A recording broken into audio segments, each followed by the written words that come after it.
আজকের কম্পিটিটর অ্যানালাইসিসের অংশ। তো আপনার হোমওয়ার্ক থাকবে, নাজমুল শুনতে পাচ্ছেন আমাকে?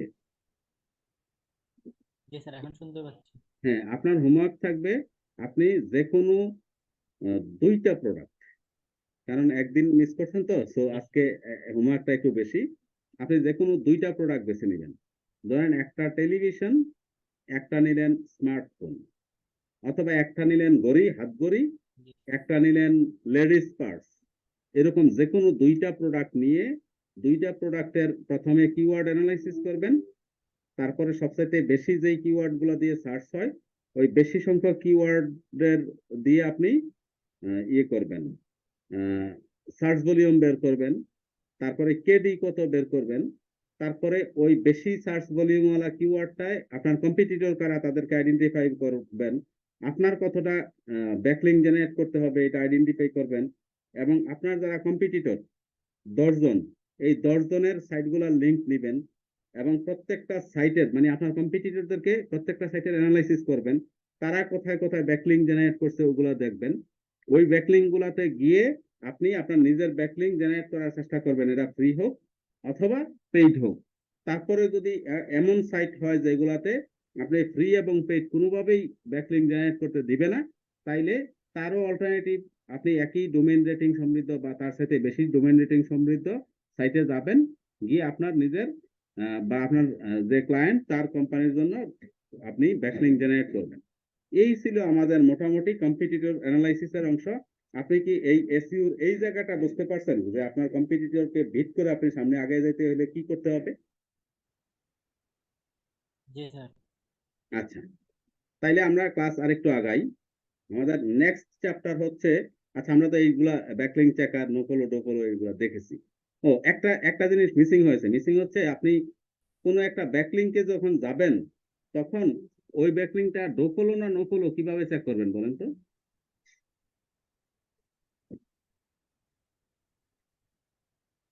আমরা গত ডু ক্লাসে follow no follow sir. No follow বলেন। স্যার, এক্সটেনশন যোগ যোগ করতে হবে, তাহলে হ্যাঁ, এক্সটেনশন এক্সটেনশনটা যোগ কি যোগ করলে করছিলেন আপনি? যেগুলো do follow say. G sir. আপনি কি এক্সটেনশনটা যোগ করতে পারছেন আপনার কম্পিউটারে? জি স্যার, এক্সটেনশন যোগ করছি। আচ্ছা, ফাইন। ওই এক্সটেনশনটা দিয়ে আপনি দেখতে পাবেন যে আপনার এটা ডো ফলো লিঙ্ক না নো ফলো লিঙ্ক। আমরা নো ফলো লিঙ্ক গুলা বাদ দিব আর ডো ফলো লিঙ্ক গুলাকে রাখবো। এটা আপনি কিন্তু আপনার এই হোমওয়ার্কে অ্যানালিসিসটা যুক্ত করবেন। ধরেন আমরা একটা জিনিস দেখি। ধরেন এখানে স্টারটেকেরই যেই ব্যাকলিংকটা ছিল, ধরেন এটার মধ্যে স্টারটেকের একটা ব্যাকলিংক আছে, হ্যাঁ। Control C. এই জি ব্যাকলিংকটা আমরা চেক করে আসি ডো ফলো না নো ফলো। তার আগে আমরা দেখতে হবে আমাদের এক্সটেনশনটা, নো ফলো এক্সটেনশনটা ইয়ে আছে কিনা, মানে অ্যাক্টিভ আছে কিনা। যদি অ্যাক্টিভ না থাকে তাহলে অ্যাক্টিভ করে নিতে হবে। এই যে আমাদের এক্সটেনশন জি লিস্টে স্যার। যাই, এই যে নো ফলো লিঙ্কটা অ্যাক্টিভ আছে, আপনি কি দেখতে পাচ্ছেন? পিন করা আছে। তো যদি পিন করা থাকে তাহলে ফাইন। আর যদি পিন করা না থাকে তাহলে আমাদেরকে এখানে এটা পিন করে আসতে হবে, এই যে no follow back extension. Nazmul, আপনি দেখতে পাচ্ছেন আমার স্ক্রিনে নো ফলো এক্সটেনশনটা যে অ্যাক্টিভ আছে? স্যার, আমার নেটওয়ার্কের কারণে স্যার, নেটওয়ার্ক এত খারাপ, হ্যাঁ, এখন থেকে মনে হয় 7-8 বার বের করে দিচ্ছে আর ঢুকাইতেছে এরকম। বুঝতে পারছি বুঝতে পারছি। ওয়াইফাই এমবি কোনোটাই কাজ করতেছে না, মানে না, দুইটাই এটা ডিস্টার্ব এই করতেছে, 2 দিন মাঝে একটু মাঝে সমস্যা হচ্ছে, এই 2 দিন সমস্যা হবে। আমরা জানি কেন সমস্যা হচ্ছে। সুতরাং এই 2 দিন চলে গেলেই আবার আশা করি ইনশাল্লাহ ঠিক হয়ে যাবে। তো আমাদের এই নো ফলো ব্যাক জি স্যার। এক্সটেনশন দেখতে হবে। তো চলেন দেখি আমরা যেই স্টারটেকের প্রথম যে ইয়েটা দেখছিলাম, এটা নো ফলো না ডো ফলো, এটা দেখে আসি। তাইলে আমরা ওই লিঙ্কটাতে যাব, লিঙ্কটা কপি করে পেস্ট করলাম। এখানে আরেকটা বিষয় আছে আপনার যেটা বুঝতে হবে। এখানে অ্যাঙ্কর টেক্সট জি স্যার। মানে কোন লেখাটার উপরে আপনার লিঙ্কটা আছে কিভাবে বুঝবেন? এইটা হচ্ছে অ্যাঙ্কর টেক্সট। এটা কপি করেন। অ্যাঙ্কর টেক্সটটা কপি করে আপনি এই সাইটের মধ্যে আছে, এখানে এসে ফাইন্ড দেন, কন্ট্রোল এফ। ফাইন্ড দিয়ে আপনার ওই অ্যাঙ্কর টেক্সটটা পেস্ট করেন, পাইলেই আপনাকে বুঝিয়ে দিবে এই হচ্ছে সেই অ্যাঙ্কর টেক্সট। এই জায়গাটার মধ্যেই আমরা স্টারটেকের ব্যাকলিংকটা আছে। এই জায়গাটার মধ্যে যেহেতু স্টার ট্রেকের ব্যাকলিংটা আছে, সুতরাং যেহেতু এখানে লাল করা নাই, আপনি নো ফলো হইলে কি হইতো, চতুর্দিকে জি লাল বর্ডার দেওয়া থাকতো। এখানে কি লাল বর্ডার দেওয়া আছে? জি না স্যার। এখানে লাল বর্ডার দেন, এর মানে এটা ডো ফলো লিঙ্ক। তো আমরা এই লিঙ্কটা রেখে দিই। এই যে এটার যে লিঙ্ক, এটাকে সবুজ চিহ্নিত করে রাখলাম যে হ্যাঁ এটা খুব দরকারি লিঙ্ক। কেমন? এটারে আমরা এই সবুজ কালি দিয়ে চিহ্নিত করে রাখলাম যে হ্যাঁ এটা ডো ফলো। এবার দেখেন আমরা একটা নো ফলো লিঙ্ক বের করার চেষ্টা করি। কন্ট্রোল সি দিয়ে আমরা এই লিঙ্কটাতে যাই, কন্ট্রোল বি,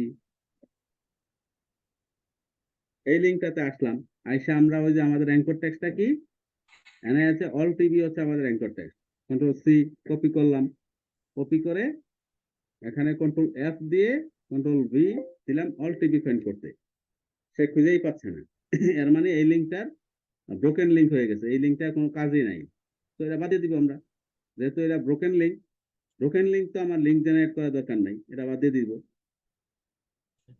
এটা যদিও অনেক বেশি ডোমেন রেটিং একটা সাইট ছিল, কিন্তু আমার কম্পিটিটরে এই লিঙ্ক নাই, তখন এখানে আমি এটা বাদ দিয়ে দিব। তারপরে দেখি ব্র্যান্ডবাজার.কম, এটাতে কি নামে আছে, কন্ট্রোল সি নিলাম আমি। আবার চলেন ব্র্যান্ড বাজারে যাই, কন্ট্রোল বি, ব্র্যান্ড বাজার।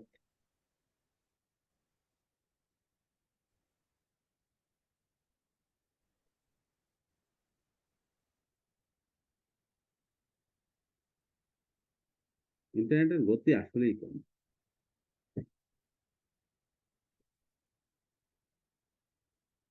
আমরা এই ব্র্যান্ডবাজার.কমে আসলাম।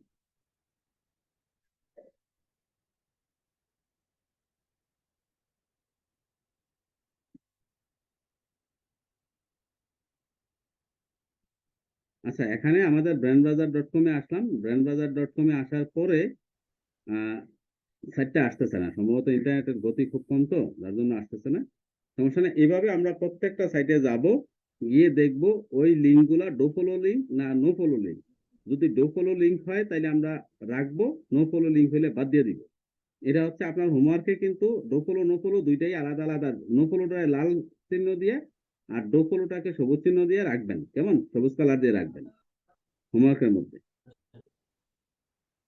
তো এবার চলেন আমরা দেখে আসি যে আমরা পরবর্তী অ্যাসাইনমেন্ট কি, আমাদের পরবর্তী লেসন কি। এইটুকু কি বুঝছেন আমাদের এই পৃষ্ঠায়? নাজমুল, আপনার এই স্লাইডে যা যা আছে এগুলার কাজ কি বুঝছেন? এই কাজগুলো আপনি করতে পারবেন?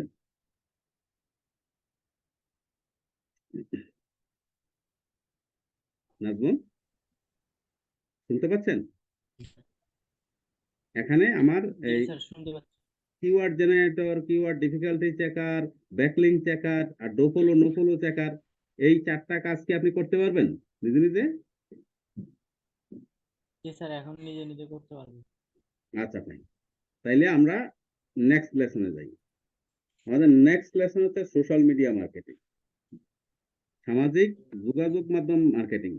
তাইলে আমরা এখন পর্যন্ত এসইও রিলেভেন্ট কি শিখলাম বলেন তো? আমরা সোশ্যাল মিডিয়া মার্কেটিং এ যাওয়ার আগে একটু রিভিউ করি যে এসইও রিলেভেন্ট আমরা কি কি কাজ করতে শিখলাম।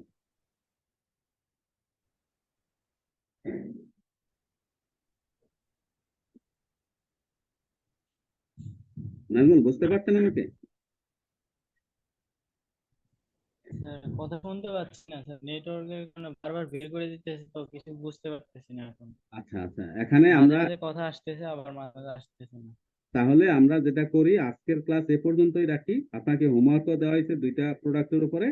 আমরা আগামী ক্লাস শুরু করব সোশ্যাল মিডিয়া মার্কেটিং দিয়ে, কেমন? স্যার দুইটা প্রোডাক্টের মানে, স্যার দুইটা প্রোডাক্টের প্রথমে কিওয়ার্ড জেনারেট, যে কিওয়ার্ড গুলো সবচেয়ে বেশি ব্যবহৃত হয়েছে সেই কিওয়ার্ড গুলো একটা লিস্ট আকারে, সার্চ ভলিউম কেডি এইগুলো ব্যাকলিং, একটা লিস্টে। জি স্যার। আপনি কিওয়ার্ড ডিফিকাল্টি চেকারে যাবেন। কিওয়ার্ড ডিফিকাল্টি চেকারে কতটা কিওয়ার্ড আপনার কতটা ব্যাকলিং জেনারেট করতে হবে এটা দেখাবে।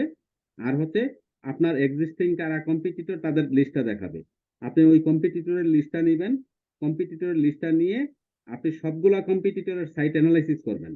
ওই সাইটগুলোতে কতগুলা মানে ব্যাকলিঙ্ক আছে, কোথায় কোথায় ব্যাকলিঙ্ক গুলো আছে, যেই সাইট গুলাতে ব্যাকলিঙ্ক গুলো আছে ওই সাইট গুলাতে নো ফলো লিঙ্ক না ডো ফলো লিঙ্ক, এটা চিহ্নিত করবেন। নো ফলোটারে লাল রং দিয়ে রাখবেন, ডো ফলোটাকে সবুজ দিয়ে রং দিয়ে রাখবেন। আর 10-এর নিচে যেসব ডিআর আছে ওই সাইট গুলোর বাদ দিয়ে দিবেন, ওইগুলোর আমরা কাজ করবো না। আমরা 10-এর উপরে ডিআর যারা, স্যার কতগুলো নিয়ে সবগুলা সবগুলা স্যার আপনার যারা, কতগুলো নিয়ে কাজ করবো স্যার? সবগুলা 10টা কিওয়ার্ড, 10টা কম্পিটিটর পাবেন, টপ 10 কম্পিটিটরস, আর টপ 10 কম্পিটিটরস এর সবগুলা সাইটে অ্যানালাইসিস করবেন আপনি, বুঝছেন? এটা তো জি আপনার স্যার। লার্নিং এর সময়। এখন যদি বলেন যে আমি একটা দুইটা পাঁচটা করি না, আপনি 10টা নিয়েই 10টা কম্পিটিটর পাবেন, 10টা কম্পিটিটরকে অ্যানালাইসিস করবেন, এবং যতগুলা ব্যাকলিঙ্ক আছে সবগুলা ব্যাকলিঙ্কের ওই সাইটগুলোকে আপনি এখানে ডো ফলো না নো ফলো লিঙ্ক এটা আইডেন্টিফাই করবেন। ঠিক আছে? জি স্যার। হ্যাঁ, তাইলে আমরা এ পর্যন্তই থামি। আমাদের নেক্সট ক্লাস শুরু হবে সোশ্যাল মিডিয়া মার্কেটিং এর উপরে। আপনি কি হোমওয়ার্কটা বুঝতে স্যার পারছেন? এই ভিডিও, জি স্যার বুঝতে পারছি। স্যার বলেন, ভিডিওটা সম্পূর্ণ স্যার আমি আমার হোমওয়ার্কটা কি বলেন তো? কিওয়ার্ড ডিফিকাল্ট, দুইটা প্রোডাক্ট নেব, দুইটা প্রোডাক্ট নিয়ে কিওয়ার্ড ডিফিকাল্টি কি, keyword keyword generate, keyword difficulty, backlink generate, তারপরে স্যার যে দুইটা প্রোডাক্ট নেব সেই প্রোডাক্টের কম্পিউটার, যে কয়জন কম্পিউটার আছে কম্পিটিটরদের লিস্ট করা, ওই লিস্ট থেকে কতগুলো ওই যতগুলো ওয়েবসাইট আছে আর কি ওইগুলো সবগুলোতে কতগুলো ব্যাকলিঙ্ক জেনারেট করছে, ওই ব্যাকলিঙ্ক গুলো দেখা কোনটা ডু ফলো কোনটা no follow. Do follow link সবুজ চিহ্ন দিয়ে চিহ্নিত করা, এবং নো ফলো লিঙ্ক লাল চিহ্ন দিয়ে চিহ্নিত করা, লাল কালার দিয়ে আর কি চিহ্নিত করা। হ্যাঁ, এবং 10-এর নিচে যাদের ডোমেন রেটিং আছে ওই সাইটগুলো বাদ দিয়ে দেয়া। জি স্যার। ঠিক আছে, তাহলে আজকে এ পর্যন্তই থাক। আমরা তাইলে আপনি হোমওয়ার্ক করেন এটার উপরে, আরো একদিন ভালো সময় পাইলেন আপনার কম্পিটিটর অ্যানালাইসিস করতে। আপনি যে কাজটা করবেন এই টোটাল কাজটার নাম কি? Sir competitor analysis. হ্যাঁ, কম্পিটিটর অ্যানালাইসিস। তো আমরা প্রথম শিখলাম হচ্ছে কিওয়ার্ড রিসার্চ, কিওয়ার্ড জেনারেশন দিয়ে, ডিফিকাল্টি চেকার দিয়ে কিওয়ার্ড রিসার্চ শিখলাম। আর আজকে পর্যন্ত আমরা কম্পিটিটর অ্যানালাইসিস শিখলাম। তো এসইওর এই দুইটা বেসিক বিষয় শিখতে পেরেছি। আমরা এখন আগামী ক্লাসে সোশ্যাল মিডিয়া মার্কেটিং করব। তারপরে আবার শেষের অংশে দেখবেন আমরা ওই যখন ওয়েবসাইট ডেভেলপ করব না, ওয়েবসাইট ডেভেলপমেন্টের পরে এসইও আবার ফিরে আসবে, কারণ আমরা অন পেজ এসইও করছি, অফ পেজ এসইওর জন্য আমরা এই কম্পিটিটর অ্যানালাইসিস এবং কিওয়ার্ড অ্যানালাইসিস শিখছি। বাট আমরা যখন আমাদের যে সাইটটা করব ওই সাইটটার জন্য একটা এসইও প্ল্যান করব, এবং ওই এসইও প্ল্যানটা আমরা বাস্তবায়ন করব যেন আমাদের সাইটটা 2-3 মাসের মধ্যে র্যাঙ্কে চলে আসে। এবং আমাদের সাইটটা যখন র্যাঙ্কে চলে আসবে তখনই বুঝতে পারবো যে আপনি একজন এসইও এক্সপার্ট হয়েছেন, এর আগ পর্যন্ত না। কেমন? আমি তখনই আপনাকে সার্টিফাই করবো যে এসইও এক্সপার্ট, যে আপনি নিজে একটা সাইট বানাবেন, আপনি ওই সাইটটা অ্যানালাইসিস করবেন, ওই সাইটটার অন পেজ এসইও করবেন, অফ পেজ এসইও করবেন, এবং 3 মাস সময় দিব আমি। 3 মাস সময়ের মধ্যে যদি আপনার ওই সাইটটা গুগলে র্যাঙ্ক করে যে কোনো কিওয়ার্ড দিয়ে, একটা দুইটা পাঁচটা কিওয়ার্ড দিয়ে, তখনই বলবো you are a SEO expert. কেমন?